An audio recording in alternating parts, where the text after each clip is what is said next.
रहन सहन नहीं है उनका, बड़े हाई फाई लोग हैं। 20 साल पहले दीदी हैदराबाद शिफ्ट हो गई थी, वहाँ जाकर ही उनके बच्चों ने पढ़ाई लिखाई की। इनका बेटा बेटी दोनों बड़ी बड़ी कंपनियों में नौकरी करते हैं, और दामाद तो इंडिया में नहीं विदेश में है।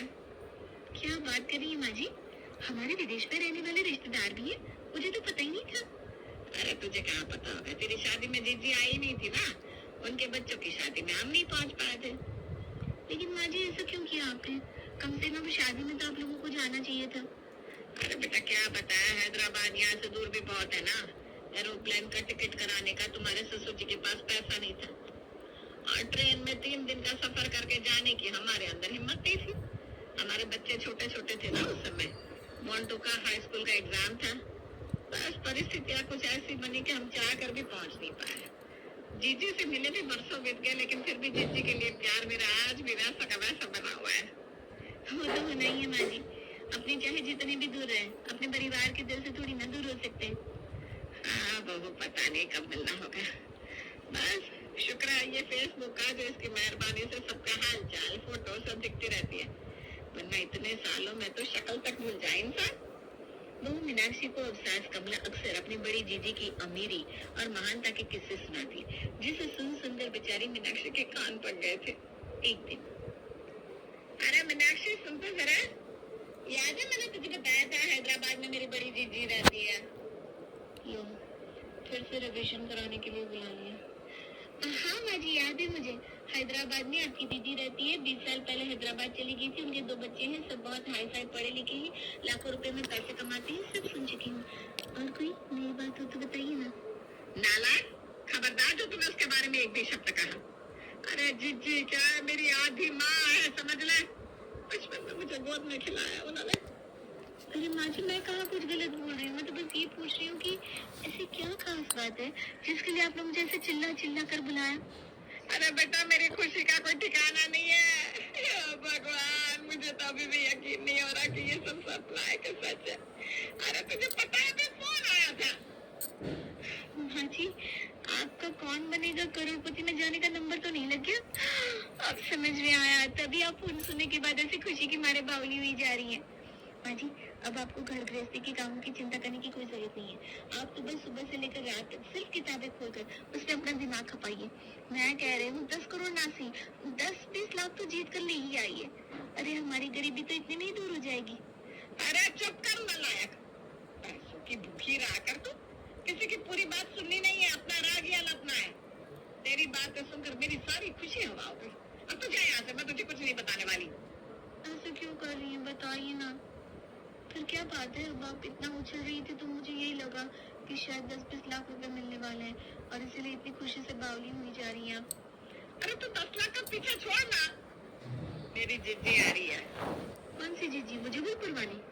सत्यानाश, इतनी बार तुझे बताया मैंने जिद्दी के बारे में, लेकिन अभी भी तेरे दिमाग में नहीं बैठा। जबलपुर वाली नहीं, हैदराबाद वाली जिद्दी आ रही है। वैसे तेरी भी गलती नहीं है, तूने आज तक उन्हें देखा ही नहीं है तो याद कहाँ से रहेगा। अरे नहीं माँ जी मैं मजाक कर रही थी, मुझे सब याद है। अब आप प्लीज फिर से उनकी हिस्ट्री ज्योग्राफी बताने मत बैठ जाइए ना, मेरे पास रसोई में बहुत काम पड़ा है। आप शॉर्ट में बताइए क्या बात है, वरना मेरी सब्जी जल जाएगी। अरे मेरी जिज्जी आ रही है अपने पूरे परिवार के साथ, इतनी खुशी तो मुझे मेरे बहू के आने की भी नहीं हुई थी जितनी जिज्जी के आने की हो रही है। आपकी जिज्जी आ रही है? लेकिन माँ जी आप तो कहती थी मौसी जी अपने बड़े शहर हैदराबाद से बाहर कहीं जाती नहीं, खास करके हमारे छोटे से शहर में उनको रहने की आदत भी नहीं है, फिर हमारे छोटे शहर में ऐसे अचानक आने का प्रोग्राम कैसे बना लिया? क्या भाई तेरे सिरे पर सांप क्यों लौटने लगे मेरे जीजे का नाम सुन के? थोड़ा हाथ पे हिलाकर घर का काम जो करना पड़ जाएगा। देखो मेरी बड़ी जीजी आए, उनके आने से पहले मुझे घर एकदम चाक चौबंद चाहिए, समझ रही है तू? पूरा दिन बैठकर मोबाइल में उंगलियां खींचते हुए तू मुझे नजर आई ना तो तेरी क्या नहीं है। चल पूरे घर को चमका दे, कश्मीर से कन्याकुमारी तक। बस उनके स्टेटस का घर नहीं है हमारा, लेकिन फिर भी साफ सफाई तो मेंटेन रख ही सकते। तो अब जा, बातों में समय खराब मत कर, जीजी के आने की तैयारी कर ले जा। माँ जी लेकिन तैयारी कैसे होती है बताइए तो। सोने की थाल ऑर्डर करके मंगवा लो, उस थाल में दीपक रख के आरती उतार लीजिएगा उनकी। किसी ने ठीक ही कहा है, बंदर क्या जाने अदरक का स्वाद। तेरे पूरे खानदान में कोई इस मुरादनगर से निकलकर बाहर गया है जो तुझे पता चलेगा कि बड़े शहर में रहने वाले लोगों की क्या लाइफस्टाइल होती है? अरे मेरी जीजी हैदराबाद की बहुत बड़ी हस्ती है, वो शलवार को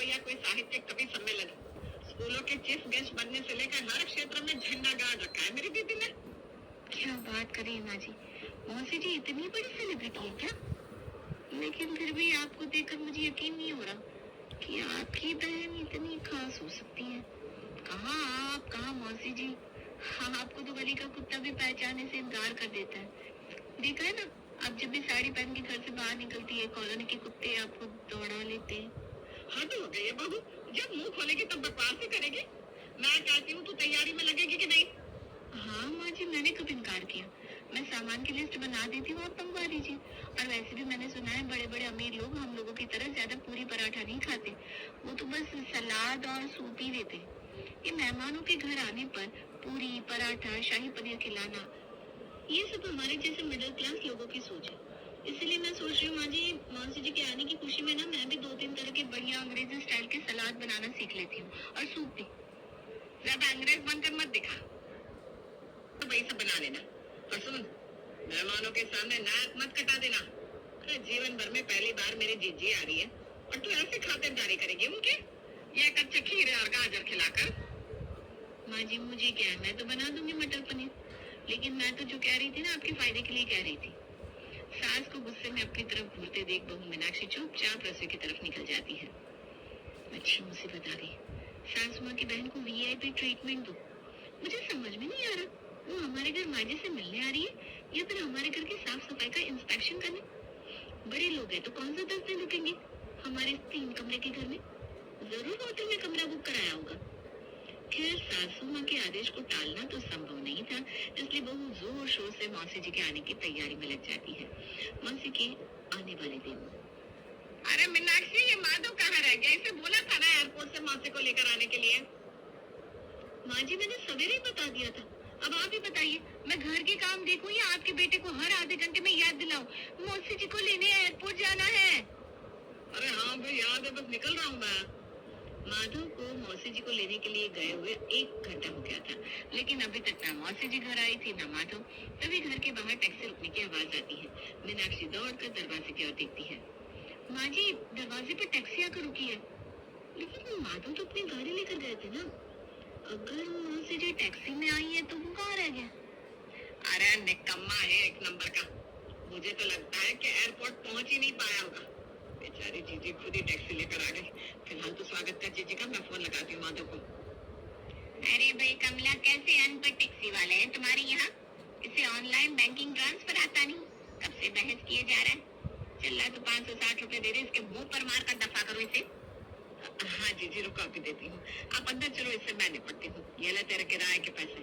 और क्यों बहस करके जीजी को परेशान कर रहा था? आजकल तो सब्जी वाले भी मोबाइल से पैसा ले लेते हैं, तुझे कौन सी आफत पड़ी है? मोबाइल से पैसा तो मैं भी ले लेता हूँ, लेकिन पैसा होना भी तो चाहिए अकाउंट में। एक चवन्नी मेरे अकाउंट में ट्रांसफर हुई नहीं, फिर कैसे मान लूं? पता नहीं ट्रेन का टिकट भी कराया था या ऐसे ही जनरल डब्बे में भरकर आ गई है। क्या बोला ट्रेन? अरे हवाई जहाज में आई है मेरी जीजी, आया बड़ा। इधर मौसी जी घर में आ गई थी, उधर माधव की माँ उसे फोन लगाती है। अरे माधव कहाँ है तू? माँ मैं तो एयरपोर्ट के बाहर ही खड़ा हूँ, लेकिन यहाँ मौसी जी मुझे कहीं नजर नहीं आ रही। एक बार फोन करके जरा फ्लाइट का टाइम कंफर्म कर लो, कहीं कोई गलतफहमी तो नहीं हुई। तो अभी तक वहीं खड़ा हुआ है? अरे मौसी तो कब की घर आ गई? मौसी कब एयरपोर्ट से निकली और कब घर पहुँच गई, मुझे पता ही नहीं लगा। चलो फिलहाल तो घर चलता हूँ। घर आकर माधव देखता है कि मौसी, मौसा और उनके बेटे बेटी की खूब जोरों शोरों से खातिरदारी चल रही है। आप घर भी आ गई और मैं एयरपोर्ट पर ही खड़ा रह गया। लेकिन मैं तो आपकी फ्लाइट के टाइम से पहले ही वहाँ पहुँच गया था। आप लोगों ने मुझे वहाँ देखा नहीं क्या? मैंने बोर्ड भी ले रखा था आपके नाम का। नहीं बेटा, काफी देर इंतजार करने के बाद हमने सोचा टैक्सी ले लेते हैं। हो सकता है तू भूल गया हो एयरपोर्ट आना। अरे छोड़िए ना माधव, मौसी जी आराम से पहुँच गई थी, इससे ज्यादा और क्या चाहिए। आइए आप भी चाय नाश्ता कर लीजिए।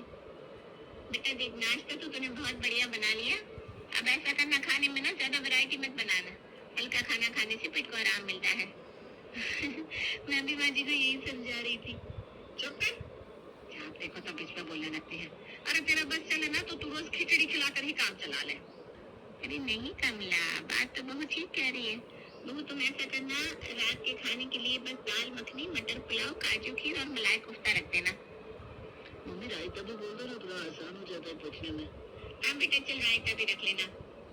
वैसे भाभी मैंने सुना है छोटे शहरों में कचौड़ी भी खाते हैं लोग। हाँ भाई हम तो खाते हैं कचौड़ी। क्या हुआ वो भी खाना है क्या? हाँ वो थोड़ी सी कचौड़ी भी बना देना। मम्मी तो कभी बनाती नहीं है इस तरह का खाना। अब आपके यहाँ आए हैं तो सारे शौक पूरे करवा कर ही जाएंगे। भाई देखो अपना तो ये मानना है कि जैसा देश वैसा भेष। अब जब हम लोग मोदी नगर आ गए हैं तो फिर तुम लोगों की पसंद के हिसाब से ही तो खान पान रखना पड़ेगा ना। अब ये तो कोई बात नहीं होती कि हम यहाँ आकर अपने हिसाब से खाना बनवाएं। इतना लंबा चौड़ा ऑर्डर तेल दिया मौसी जी ने और अभी भी बोल रही है वो अपने हिसाब से खाना नहीं बनवा रही।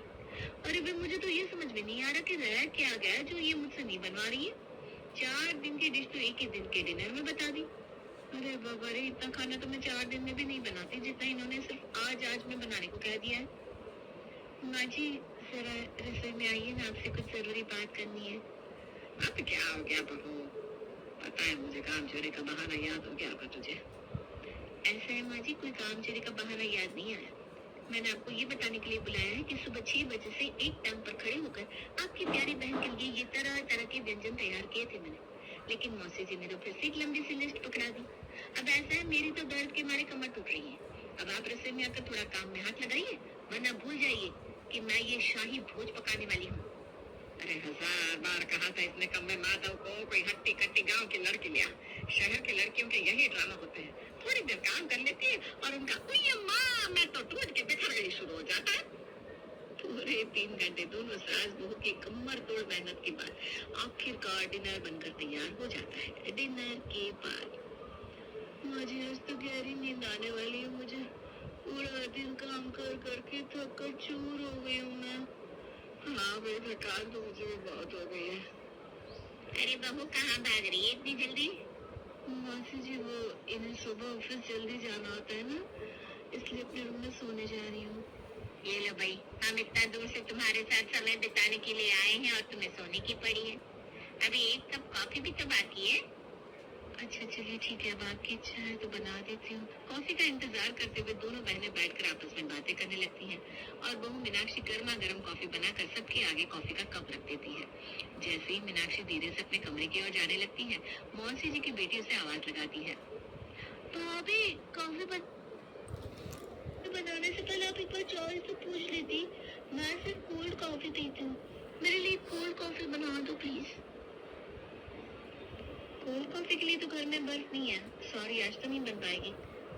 वहाँ पे तो इसमें कौन सी चिंता की बात है, आप ब्लिंकिट से एक आइसक्रीम ऑर्डर कर दीजिए। आइसक्रीम वाली कोल्ड कॉफी तो वर्ल्ड की बेस्ट कोल्ड कॉफी होती है। अब तो मीनाक्षी के पास उसकी बातों का कोई जवाब नहीं था, इसलिए बेचारी मीनाक्षी चुपचाप रसोई में जाकर कोल्ड कॉफी बनाने लगती है। मीनाक्षी की कोल्ड कॉफी देखकर बाकियों के मुंह में भी पानी आने लगा था। अरे बहू इतनी स्वादिष्ट कोल्ड कॉफी बना कर लाइए तू। अब तो मेरा भी दिल फिसलने लगा तेरी कोल्ड कॉफी पर। ऐसा कर बेटा हमारे लिए भी बना ला एक कोल्ड कॉफी।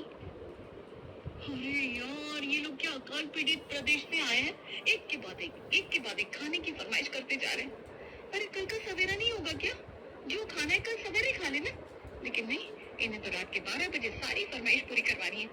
माँ जी को मैं छोड़ूंगी नहीं, इनकी वजह से ये सब भुगतना पड़ रहा है मुझे। गुस्से में बड़बड़ाती हुई मीनाक्षी फिर से किचन में जाकर एक बार कोल्ड कॉफी बनाने में लग जाती है। अगले दिन सुबह भगवान करे 1-2 दिन में ये लोग वापस चले जाएं। भाई इससे तो अच्छे हम छोटे शहर वाले हैं, कम से कम हम किसी और के घर जाकर ऐसी हफ्सियों वाली हरकत तो नहीं करते।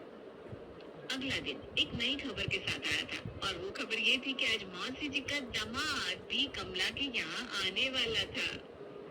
अरे माँ जी इन लोगों ने खा खा कर मेरी हालत पस्त कर दी है, अब इनका दामाद भी आ जाएगा, पता नहीं क्या गत बनेगी मेरी।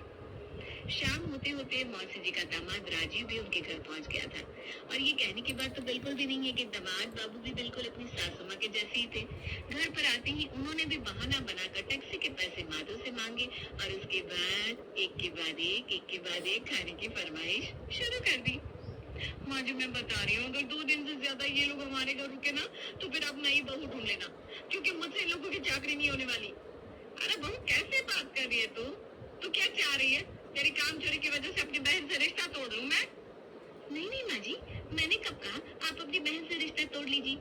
मैं तो बस इतना कह रही हूँ कि आप अपने लिए नई बहू ढूंढ लीजिए, इतना तो कर लेंगे एक तरफ बहू की धमकियां थी, दूसरी तरफ मौसी और उसके परिवार की कभी ना खत्म होने वाली फरमाइश। किसी को कोल्ड कॉफी चाहिए, किसी को आइसक्रीम, किसी को कुल्फी फालूदा, कोई शाही पनीर मांग रहा था तो कोई कढ़ाई पनीर। पूरा दिन घर में सिर्फ और सिर्फ खाने की बातें हो रही थी। मौसी के परिवार को यहाँ आए हुए पूरे 4 दिन हो गए थे और अभी भी वो लोग टस से मस होने का नाम नहीं ले रहे थे। मम्मी, 4 दिन में 40 दिन का राशन चढ़ कर गए ये लोग। अरे कब तक चलेगा ये? अपने मौसी जी से पूछा कब तक जाने वाले ये लोग अपने बड़े शहर वापस? अरे बेटा, किस मुंह से बताऊं तुझे, ये कोई बड़े शहर में नहीं रहते। इनका दामाद, जिसे मैं बहुत हाई फाई समझती थी, मुंबई में टैक्सी ड्राइवर है और बेटा ये हैदराबाद में फैक्ट्री में मजदूरी करता है। ये सब देखने दिखाने की बात है बेटा, कोई करोड़पति नहीं है ये लोग। बल्कि इतने सालों से किसी रिश्तेदार के यहाँ इसीलिए नहीं आते थे क्योंकि शर्मिंदगी के कारण किसी का सामना नहीं कर सकते थे। वो तो बना हो बिट्टू भैया का, जो उन्होंने समय रहते सारी असलियत मुझे बता दी।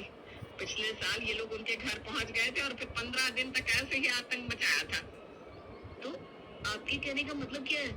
ये लोग यहाँ परमानेंट सेटल हो गए, अब कभी वापस लौट कर नहीं जाएंगे? बेटा, इनकी हरकतें देखकर तो यही लग रहा है ये लोग वापस जाने के इरादे से नहीं आए। तो ऐसा कर, घुमाने के बहाने से इन्हें गाड़ी में बिठा और रेलवे स्टेशन छोड़कर मौका देखकर वापस भाग जा। समझदार होंगे तो समझ जाएंगे कि आखिर तूने रेलवे स्टेशन के बाहर छोड़कर क्यों आया है।